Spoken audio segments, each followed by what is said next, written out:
Ini saya baca hasil pertemuan yang dikasih judul Sulhu Al-Bantaniyah. Bismillahirrahmanirrahim. Dengan ini kami Dzurriyyat Wali Songo dan juga Dzurriyyat Pak Alawi atau habaib yang hadir menyepakati surat kesepakatan bersama untuk ada enam kesepakatan. Yang pertama, menghentikan untuk saling menghina dan saling mencaci maki. Ini adalah suatu bentuk framing yang tidak tepat. Kenapa? Siapa yang selama ini mencaci maki nasab Wali Songo? Siapa yang selama ini mengatakan nasab Wali Songo palsu dan terputus? Siapa yang menghina Kesultanan Nusantara selama ini? Bahkan ada pernyataan di situ, ya kan, yang namanya Idrus Al-Mashhur yang pernah membuat postingan tentang DNA, ngawur sekali bahwa guanin salah satu asam nukleotida, basa nukleotida itu dibilang haplogrup G. Ini orang nggak ngerti genetik, ngomong genetik, kemarin mengatakan bahwa nasab Sultan Brunei abal-abal katanya.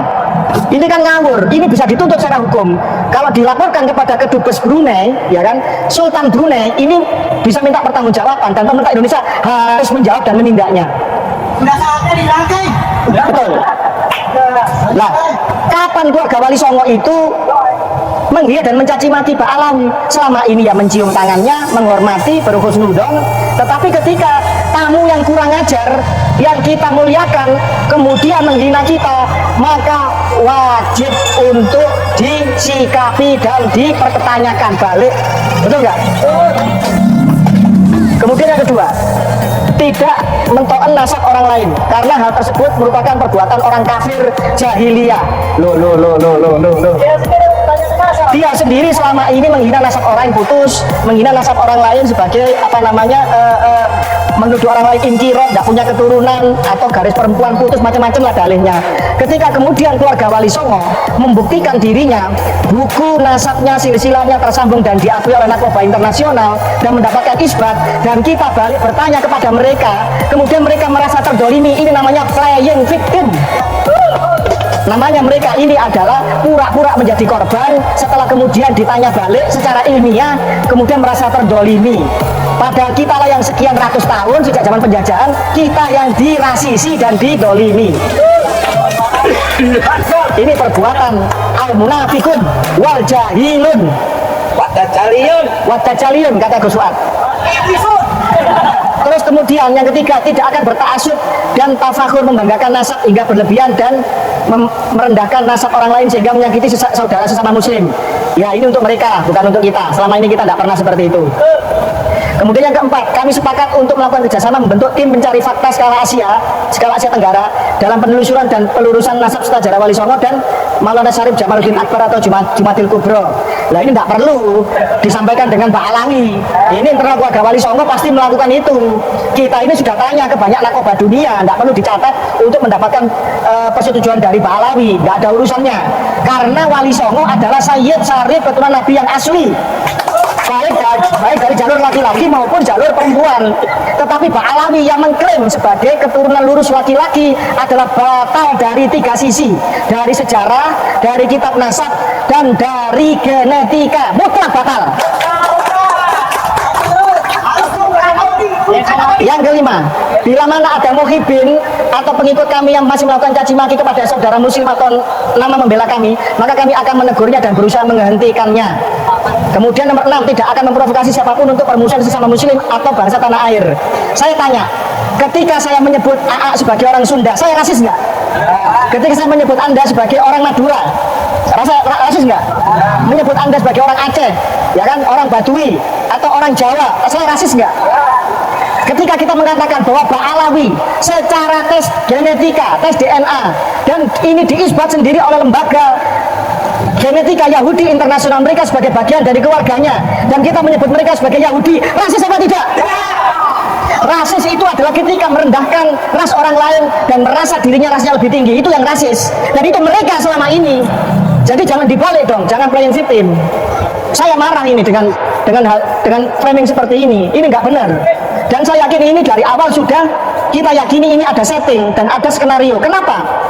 Tadi malam Gus Fuad dengan rombongan itu ada pertemuan yang sangat-sangat penting dan strategis. Saya tidak ikut. Kenapa saya tidak ikut? Karena saya mendampingi saudara saya, keluarga kita semua, dokter genetik, yaitu Mas Sugeng Sugiharto dan kawannya. Ada dua yang mau mendampingi. untuk dijanjikan panitia, dan panitia ngomong sendiri loh di channel wawancara dengan KBN Nusantara, mengatakan bahwa kami akan menghadirkan pakar genetik, tetapi sampai malam tidak ada jemputan. Bahasanya Pak, karena kami sudah kehabisan biaya ongkos untuk memberikan fasilitas. Pertanyaannya, kami datang tidak mencari makan dan tidak mencari uang receh. Pakar genetik kita dokter, bukan pengemis, bukan orang-orang yang akan berkata bohong atau berkata hal yang tidak benar demi uang, tidak. Mereka sekolah susah dengan tirakat, ya kan, dengan disiplin ilmu yang kuat dan ketat, dan jangan merendahkan ilmu mereka seolah-olah kalau mereka itu tidak datang kemudian hanya mengharapkan uang. Salah, ini penghinaan dan pelecehan kepada keilmuan seseorang. Ditunggu sampai malam, tengah malam, jawabannya kurang lebih seperti itu. Kami tidak punya biaya lagi untuk memberikan fasilitas atau bahasa hanya ngasih uang saku lah, ngasih untuk apa namanya itu. Tidak berharap itu. Karena panitia menjanjikan akan dijemput dan ada sesi untuk genetik memberikan, pakar genetik memberikan pencerahan masalah genetika, dan forum di UIN seminar sudah jelas pakar genetik empat-empatnya, ya kan, dan saya yakin seluruh pakar genetik seluruh dunia mensepakati bahwa grup G tidak mungkin menjadi keturunannya J1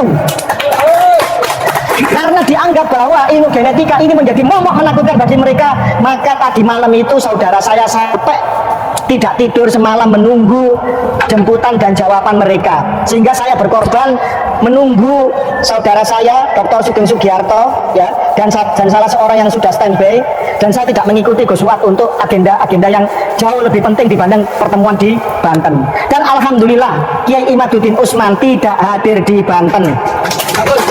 Kiai Imaduddin Usman dan Tubagus Nur Fadil dan sebagian besar dari keluarga kita menghadiri pertemuan di Cirebon, baik itu dengan pondok pesantren maupun dengan salah satu kesultanan di Cirebon. Dan ini jauh lebih penting daripada kita mau diadu domba dengan forum yang tidak jelas.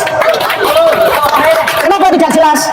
Wawong ini belum pasti tahu ini emas apa kuningan, kok mau diperdebatkan dokumen-dokumennya. Uji dulu kadarnya, emas apa kuningan, baru dilihat dokumennya. Ini kan orang waras dan orang punya ilmu. Kalau orang yang tidak pakai akal waras, rebut dokumennya, tapi ternyata setelah dites kadarnya bukan emas, tapi kuningan, maka ini sama dengan forum yang menyesatkan. Dan Laskar NKRI, Laskar Al-Falah Matan, dan seluruh Laskar di Nusantara akan melawan seruan yang tidak benar ini. Dan kita tidak akan bisa dibungkam untuk menyuarakan kebenaran seluruh anak bangsa. Terima kasih. Wallahul muwaffiq ila aqwamit thoriq. Wassalamualaikum warahmatullahi wabarakatuh. Merdeka! Merdeka!